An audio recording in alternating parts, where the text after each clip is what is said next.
Welcome to Thursday Aspirations. Our topic is a bit different today. Thursday Aspirations, a time, a place and a space for teachers seeking a brighter future.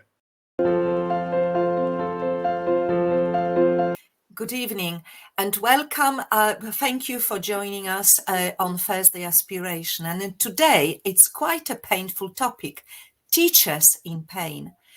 Now, we've been out of teaching for a number of years now, but a couple of days ago, we were on a Facebook page which was dedicated to teachers, and we were absolutely shocked. It's really tough out there. Here are some excerpts of what we found. We're going to read them. Somebody said, sorry, Mary. I was just going to say, Dorothy, these are just teachers posting about what they wanted to post about, and almost every second post was painful. That's right. So let me introduce you to the first post. The worst thing about weekends is on Sunday night. I have to check my emails. I know we've only got 5 more weeks left in school, but I can't deal with it anymore. I feel like crying out of anger. This really spoke to me because I left teaching some years ago, and then, yes, emails existed, but they weren't something that parents or students could send to teachers to tie them down or tie them up in knots, and we know teachers teaching now, particularly in COVID and post-COVID, where frankly, the emails have just taken over. Students think they can contact teachers any time of day or night and get a response, and so do parents, greatly increasing the pressure on teachers. So I can understand that for those who are still teaching, this is another layer of pressure and difficulty. So let me give you one that we came across. I'm in my 5th year of teaching, and I absolutely love teaching, but after returning to work after maternity leave, it really opened my eyes to the amount of work we actually do outside of the classroom, along with the actual expectation that we will do work at home in our own time. I know, and I think that is actually disgraceful. What other professions are expected to work pretty much round the clock?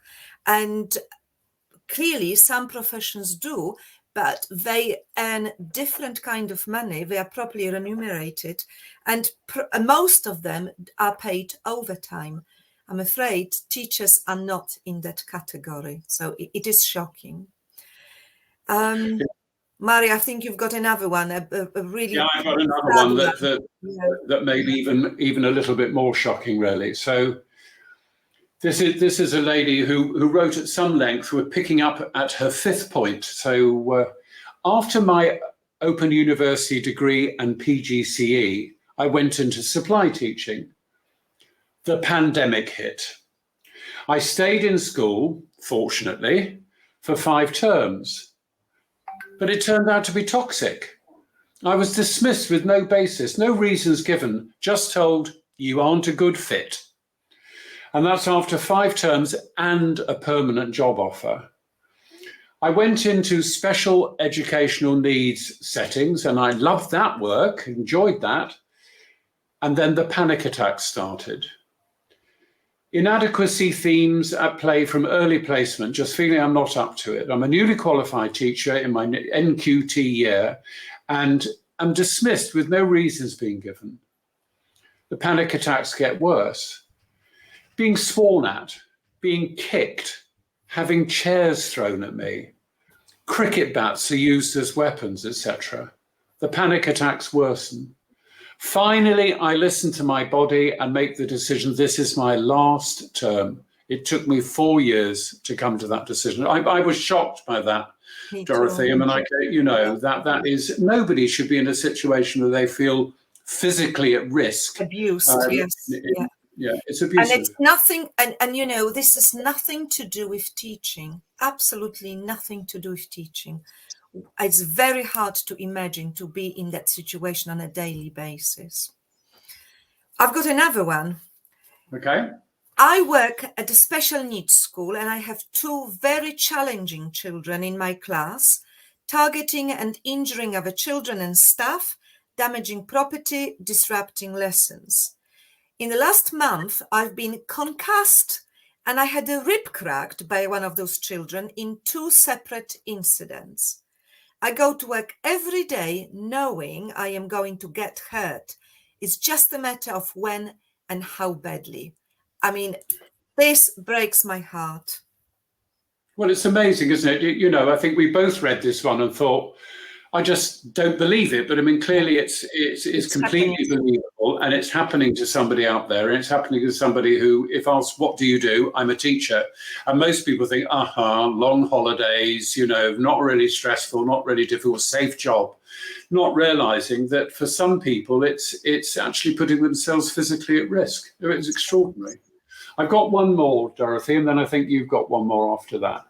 I'm currently off work with work-related stress. It's been a very rocky year, and I'm not sure I'll return before summer, and I have a new job in September. Has anybody experienced the same? How do I go about retrieving my things? So this is somebody who is off, you know, is finally off work, sick, written off for the rest of the year, and then having to face the challenge of going back in and collecting their stuff from the school lockers or wherever they can. This is the situation my very good friend is at the moment. She's been signed off a few months ago with the severe stress. And she's already dreading going back in September. She knows she has to go back. And I really feel for her. So this is really upsetting. This is like my personal situation, very much so. Right. Another one from my personal experience, although this is a post not written by me. Sunday night dread.